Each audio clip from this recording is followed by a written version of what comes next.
जय श्री राधे राधे दोस्तों, स्वागत है आप लोग का हमारा यूट्यूब चैनल में। षटतिला एकादशी के व्रत की कथा, जो कि समस्त पापों का नाश करने वाली और हमें कई गुना फल पुण्य प्रदान करने वाली एकादशी है। वैसे तो माह का पूरा महीना ही जो है यह माघ मास बड़ा ही पवित्र मास कहा जाता है। धर्म, पुण्य, दान आदि कर्म करने के लिए यह महीना बड़ा ही श्रेष्ठ माना गया है। इस माघ के महीने में किए जाने वाले पुण्य कर्मों का हमें कई गुना फल प्राप्त होता है। यह माघ मास इस महीने में प्रयाग में भी पूरे माघ के एक मास के लिए कल्पवास संत भक्त आदि किया करते हैं। तो यह मास का महीना, माघ मास का यह वैष्णव जनों के लिए, भक्त प्रेमियों के लिए और समस्त भक्तों के लिए बहुत ही प्रिय महीना है। माघ का महीना और उसी माघ के महीने में यह पड़ने वाली एकादशी है, जिसे षटतिला एकादशी कहा जाता है। तो इस एकादशी का व्रत करना बड़ा ही लाभदायक है, बड़ा ही पुण्यकारी है। तो आज हम इस वीडियो के माध्यम से षटतिला एकादशी के व्रत की कथा सुनाने जा रहे हैं। तो आप सभी यह पूरा वीडियो जरूर देखें और अपने सभी इष्ट मित्र बंधु बांधवों को यह वीडियो शेयर करना ना भूलें, ताकि वह भी इस कथा का लाभ पा सके। तो आइए अब हम शुरू करते हैं षटतिला एकादशी व्रत के महात्म्य के बारे में, उसकी कथा के बारे में। तो आइए आप सभी हमारे प्रत्येक वीडियो की तरह इस वीडियो में भी जय घोष के रूप में जाकर कि जय श्री कृष्ण लिखना ना भूलें। तो एक बार दाल नामक ऋषि ने पुलस्त्य ऋषि से पूछा, हे महाराज, पृथ्वी पर जो मनुष्य पाप किया करते हैं, ब्रह्म हत्या आदि बड़े बड़े घोर पापों को कर दिया करते हैं, किसी की चोरी कर लिया करते हैं तथा कभी किसी दूसरे की उन्नति को देखकर भी जो ईर्ष्या मन में उत्पन्न लोगों के हो जाती है, यह समस्त पाप जो हैं, इन समस्त प्रकार के पाप और इसके साथ साथ जो संसार लोग हैं वह अनेक प्रकार के व्यसनों में फंसे रहते हैं, फिर भी उनको नरक प्राप्त नहीं होता। इसका क्या कारण है? ऐसा वो ना जाने कौन सा पुण्य दान करते हैं जिससे उनको सारे पाप नष्ट हो जाते हैं। तो यह सब आप मुझे कृपया पूर्वक बताइए, ऐसा कौन सा दान व्रत है जिसे करने से समस्त पापों से मुक्ति मिल जाती है, किसी भी प्रकार का कोई भी पाप जीव पर, मनुष्य पर प्रभाव नहीं कर पाता। आप मुझे उस व्रत के बारे में बताएं। तो पुलस्त मुनि बोले कि हे महाभाग्य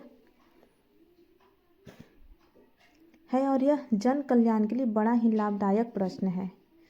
माघ का महीना जो होता है, यह महीना लगते ही मनुष्य को स्नान आदि करके शुद्ध रहना चाहिए। इंद्रियों को वश में करके काम, क्रोध, लोभ, मोह, अहंकार, ईर्ष्या तथा द्वेष, इन सब से इनका त्याग करके भगवान का केवल स्मरण करना चाहिए। तो मैं तुम्हें माघ के महीने की इस एकादशी की षटतिला एकादशी के बारे में बताने जा रहा हूँ, जिसका व्रत करने से संसार के समस्त पाप बंधनों से जीव मुक्त हो जाता है। हे महाभाग्य, इस माह के महीने के षटतिला एकादशी के दिन व्यक्ति को स्नान आदि करके निर्मित होकर के भगवत पूजा करते समय भगवान के सम्मुख बैठ करके संकल्प व्रत का करना चाहिए और व्रत का संकल्प लेकर कि उसे वह व्रत धारण करना चाहिए। उस दिन धूप, दीप, नैवेद्य आदि से भगवान का पूजन करना चाहिए और पूजन करके, व्रत करके दिन में फलाहार भी वो ग्रहण कर सकते हैं। फलाहार आदि का ग्रहण करके रात्रि हरि कीर्तन करना चाहिए। दिन में ओम नमो भगवते वासुदेवाय इस मंत्र का द्वादशाक्षर मंत्र का एकादशी तिथि को जाप जरूर करना चाहिए और किसी से व्यर्थ की बातें ना करके भगवत चिंतन करते हुए रात्रि हरि कीर्तन करें। रात्रि में जागरण करना चाहिए।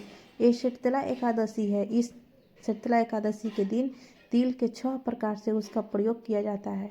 6 प्रकार से तिल का प्रयोग होता है। षटतिला अर्थात 6 प्रकार का तिल का उपयोग इस दिन हमें करना चाहिए, जिसमें पहला है तिल से स्नान करना, दूसरा तिल का ही उपटन प्रयोग करना चाहिए, तीसरा तिल के द्वारा हवन करना चाहिए, चौथा है तिल के द्वारा ही तर्पण इस दिन करना चाहिए, पांचवा तिल का ही भोजन इस दिन करना चाहिए और छठवां तिल का ही इस दिन दान भी करना चाहिए। इसलिए इसका जो नाम है वह षटतिला एकादशी कहा गया है। इस एकादशी के दिन तिल का ही महत्व है। तिल से ही नहाना, तिल ही खाना, तिल का ही दान बताया गया है, इसलिए इसे षटतिला एकादशी के दिन तिल का ही प्रयोग 6 प्रकार से हमें करना चाहिए और इस प्रकार से अपना व्रत हमें धारण करना चाहिए। और हे महात्मा, इस दिन जो मनुष्य तिलों का दान करता है उसे 1000 वर्ष तक स्वर्ग में वास मिलता है। जितने तिलों का वो दान करेगा उसे उतने ही 1000 वर्षों का स्वर्ग में वास प्रदान हो जाता है। इतनी बड़ी इस एकादशी के व्रत के दिन तिलों की महिमा बताई गई है, तो हमें शीतला एकादशी के दिन यह जरूर करना चाहिए। तिल का ही भोजन ग्रहण करें और तिल ही हम दान उन्हें प्रदान करें। तो अब महात्मा कहने लगे कि अब मैं तुम्हें इस एकादशी के व्रत की एक कथा सुनाता हूँ, वह तुम ध्यान से सुने। एक समय देव ऋषि नारद ने भगवान श्री विष्णु से यही प्रश्न किया था जो तुमने मुझसे किया है, और भगवान विष्णु ने देव ऋषि नारद को शीतला एकादशी की कथा सुनाते हुए कहा, और वही मैं तुम्हें भी सुनाने जा रहा हूँ। प्राचीन काल में मृत्यु लोक में एक ब्राह्मणी रहती थी और वह सदैव व्रत उपवास आदि किया करती थी। तो एक समय वह 1 मास तक व्रत करती रही और इससे उसका शरीर अत्यंत दुर्बल हो गया, जबकि वह अत्यंत बुद्धिमान थी और उसने कभी देवताओं या ब्राह्मणों के निमित्त अन्न या धन का दान नहीं किया था। इसमें मैंने सोचा कि ब्राह्मणी ने व्रत आदि से अपना शरीर शुद्ध कर लिया है, अब इसे विष्णु लोक तो मिल ही जाएगा, परंतु इसने कभी अन्न का दान नहीं किया। इससे इसकी तृप्ति होना बहुत कठिन है। इसे यहाँ पर मैं अपना लोक तो प्रदान कर दूंगा, लेकिन इसने अपने जीवित के समय में किसी को अन्न दान नहीं किया, इसलिए यहाँ पर तृप्त करने के लिए इसके लिए अन्न उपलब्ध कराना कठिन है। तब भगवान ने कहा, नारद, ऐसा सोच मैं एक भिखारी का वेश करके मृत्यु लोक में उस ब्राह्मणी के यहाँ पर गया और मैंने जाकर उससे भिक्षा मांगी। वह ब्राह्मणी बोली, महाराज किस लिए आए हो? मैंने कहा, मुझे भिक्षा दीजिए। इस पर उसने एक मिट्टी का डेला मेरे भिक्षा पात्र में डाल दिया और मैं उसी को लेकर के स्वर्ग में लौट आया। तो कुछ समय बाद ब्राह्मणी भी शरीर त्याग कर जब स्वर्ग में आ गई, और जब ब्राह्मणी को मिट्टी का दान करने से स्वर्ग में सुंदर महल मिला, परंतु उसने अपने घर को अन्न आदि सब सामग्री से सुन पाया।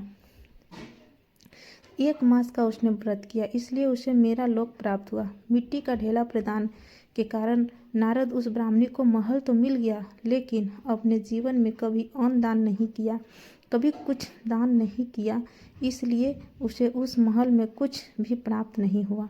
भगवान बोले, नारद, फिर वह घबरा कर मेरे पास आई और कहने लगी, भगवान, मैंने अनेक व्रत आदि से आपकी पूजा की, परंतु फिर भी मेरा घर अन्न आदि सब वस्तुओं से शून्य है, इसका क्या कारण है? तो इस पर भगवान ने बोले कि पहले तुम अपने घर जाओ और वहाँ पर देव स्त्रियाँ तुम्हें देखने के लिए आएंगी। पहले उनसे शीतला एकादशी का पुण्य और विधि सुन लो, तब द्वार खोलना। जब वह तुमसे मिलने आए तब तक द्वार मत खोलना, जब तक वे तुम्हें शीतला एकादशी का व्रत का महात्मा और ना बता दें, क्योंकि तुमने जीवन में कभी कुछ दान नहीं किया, इसलिए तुम्हें यहाँ पर कुछ भी प्राप्त नहीं हुआ है, और तुम्हें यहाँ पर समस्त सामग्रियों को प्राप्त करना है तो तुम्हें शीतला एकादशी का व्रत करना पड़ेगा, और उसका महत्व तुम अपने द्वार पर आई हुई उन समस्त देवी स्त्रियों से पूछ लेना जो देव स्त्रियां तुमसे मिलने आएंगी। ऐसा वचन सुनकर वह जब अपने घर गई तब वहाँ पर देव स्त्रियां आईं और उन्होंने दरवाज़ा खोलने के लिए उससे कहा। तो ब्राह्मणी जी ने कहा कि अगर आप मुझे देखने आई हो तो पहले मुझे शीतला एकादशी का महात्म बताओ। तो उनमें से एक देव स्त्री कहने लगी, मैं तुम्हें शीतला एकादशी का महात्म कहूँगी। तब ब्राह्मणी ने शीतला का महात्म सुना और फिर उसने द्वार खोल दिया। तो देवांगना ने उसको देखा कि ना तो वह गंधर्व है और ना असुर है, और ना ही वह पहले जैसी कोई मनुष्य के रूप में है। जब ब्राह्मणी ने उनके कथा सार शीतला एकादशी का व्रत किया तो इसके प्रभाव से वह सुंदर और रूपवती हो गई तथा उसका घर अन्न आदि समस्त सामग्रियों से युक्त हो गया, वह भर गया था। अतः हर मनुष्य को अपनी अहंकार और अपनी मूर्खता को त्याग करके शीतला एकादशी का व्रत करना चाहिए, और इस दिन लोग लाई बना करके तिल का दान करना चाहिए, जिससे उसका दुर्भाग्य, दरिद्रता तथा अनेक प्रकार के कष्ट दूर करके उसे मोक्ष की प्राप्ति होती है। इस प्रकार शीतला एकादशी के व्रत की महात्मा की कथा है। जो लोग यह शीतला एकादशी का व्रत करते हैं उन्हें उस ब्राह्मणी की तरह ही समस्त सामग्रियों के सहित भगवान के लोक की प्राप्ति होती है, क्योंकि उपस एकादशी विदत करोति जागरण से नित्यम संकीर्तनम भक्ति हरि तस्व संभवतः। जो व्यक्ति भगवान का यह प्रिय वैष्णव जनों का प्रिय यह एकादशी का व्रत किया करता है, उस व्यक्ति के वश में भगवान आ जाते हैं। तो दिन में आपको व्रत करके तिल के 6 प्रकार का उपयोग करना है, जो हमने अभी आपको बताया, और रात्रि में हरि कीर्तन करते हुए भगवत चिंतन करते हुए रात्रि व्यतीत करें। अगले दिन प्रातःकाल द्वादशी के दिन यह व्रत हमें खोलना चाहिए।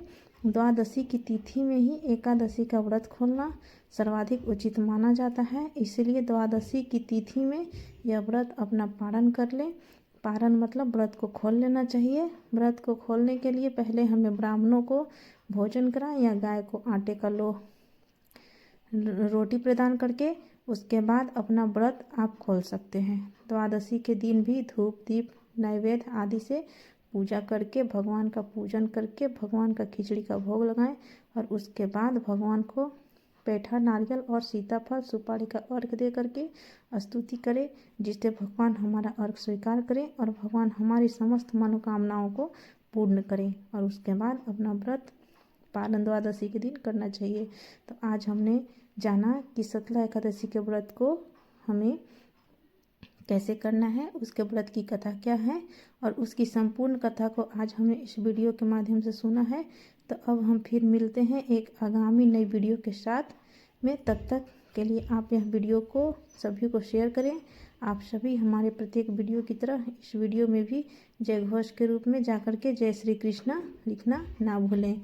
तो आपको ये वीडियो कैसी लगी कमेंट में ज़रूर बताइएगा। आप लोग को शीतला एकादशी की हार्दिक शुभकामनाएं।